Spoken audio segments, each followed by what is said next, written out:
What's up, fellow Jimny crickets? So today I'm going to be installing something kind of cool.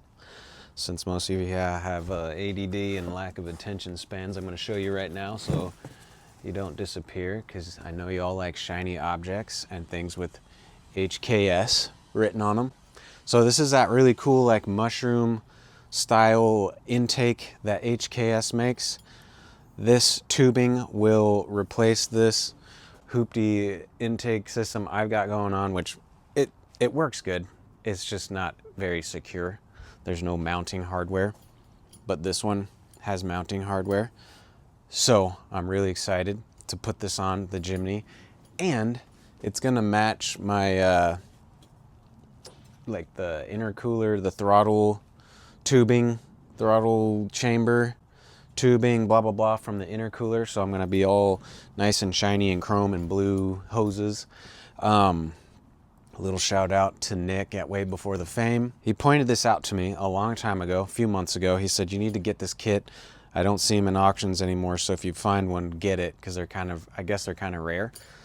And then Puget Sound Motorsports, he shot me a text with the Yahoo auction listing in Japan, and obviously I had to get it.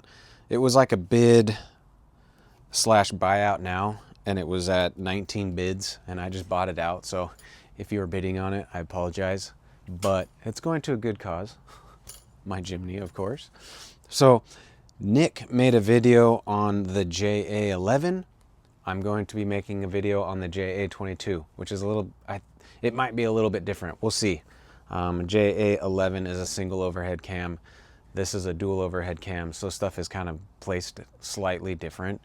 But yeah, I'm gonna install this. So if you got a JA22 and you come across this type of system, then this might help you install it. Not like you really need help installing. It's pretty straightforward, I think. But a little bit of a backstory real quick. I bought a blow-off valve from Japan that just dumps the pressure into the atmosphere. So it sounds really cool. You get that really loud whoosh, and you get that flutter, and it sounds really cool.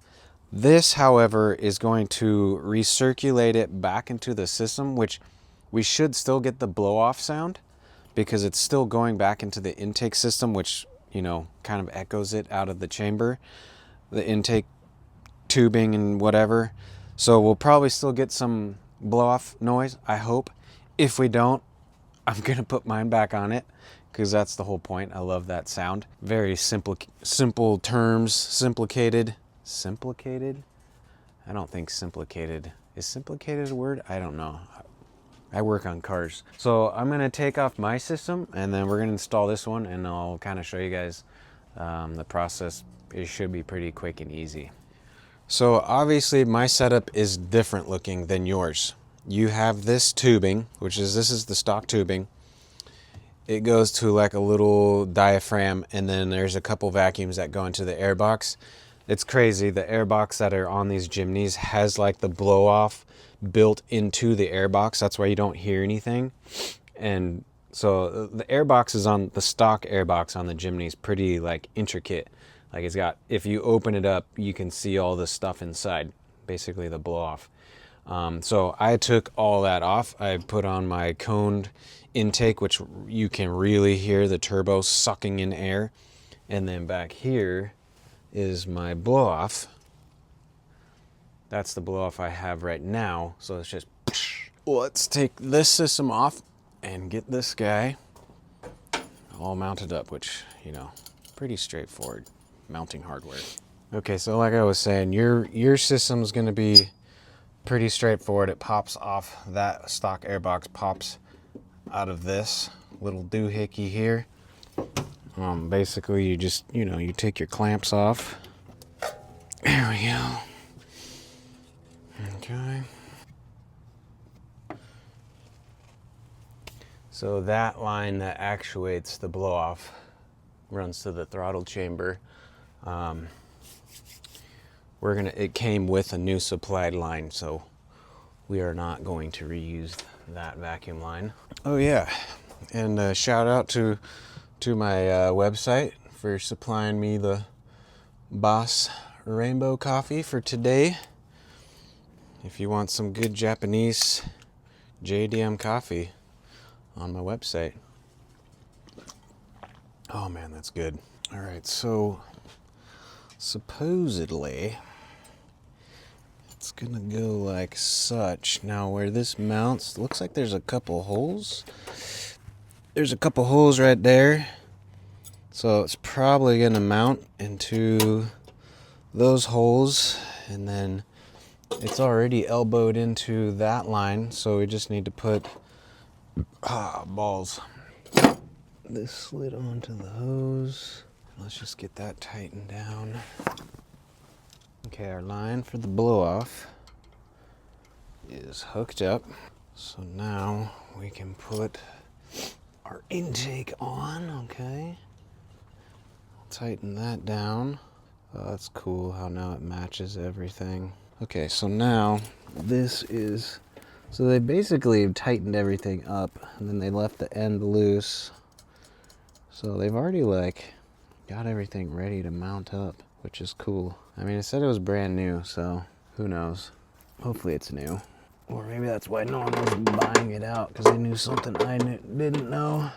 It's very interesting. It's just like a bunch of these same pieces that they just bent and warped. Which, hey, whatever, it works. It's just kind of funny. Okay, so now let's take off the vacuum line that actuates the blow off. So this is the one I got from Japan. I mean, it's, you could get this thing off of eBay, I'm sure, but we'll save this. Hopefully that one is better than this one. Here to that clip. Then it runs over to here, to that clip. That's awesome. And then it runs underneath our throttle chamber. And then over to our throttle tubing to our throttle chamber. Actually, before I cut it, I'm just gonna hook it up and see how it sounds, and then that way I don't, if I want to put the other blow off on, and I need extra hosing for whatever reason, we can put it back. Tight, tight, tight. Sweet. All right, let's get everything off here. Everything's hunky-dory.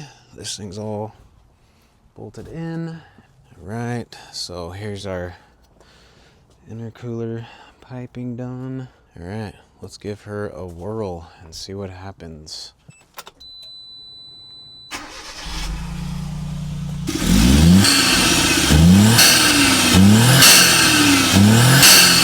Okay, so it's not like super loud like the other one. Obviously, it's not dumping into the atmosphere anymore. It's recirculating back into the intake, and what we're hearing is coming out of the intake tube. It still sounds really cool. I think I like that a little bit better, because we'll see if it gives me a little more, you know, a little more, little less turbo lag, I should say, because hopefully it's like spooling up, staying spooled up. So I will cut this line a little bit short, and I'll put a clamp on it. That's pretty straightforward, but that was really easy to install. Obviously, I didn't have the stock airbox on there still. I had my little makeshift intake, which that worked fine too. I mean, I was totally happy with the way this thing worked out. It's just a cone with like a, I don't even know. You'll have to measure it. Maybe a 3-inch little, like a 3-inch segment that the hose, the intake hose and the filter clamp onto. You can just measure that and get something like that online. That's super easy. But obviously this is a little more safe, because now we're mounted onto the Jimny itself. And again, hopefully we have less turbo lag, because it's dumping back into the intake and we're not losing all that pressure. But yeah, I'm stoked, because now we're all blue and silver and shiny. If I did anything horsepower wise, probably not, but at least it looks cool. So cool. Thanks for watching, guys. I appreciate it. Check out those other guys, Nick, way before the fame, Puget Sound Motorsports, if you're into the electric motorcycles and that kind of crazy stuff. And I'll shout out Special K's too, because I know he'll probably feel left out. But check him out too. He builds the cool exhaust for our sandbars. So we got this sandbar here behind me. We'll be doing a custom exhaust for it pretty soon as I get the oil pump changed on it. But yeah, cool. Thanks for watching, guys. I appreciate it. Check out my website if you need anything, or maybe you just want some JDM Boss coffee from Japan. Yes, out of the vending machines. Obviously, I buy them in a box, but these are the ones in Japan. So good. All right, cool. I'll see you guys on the next one.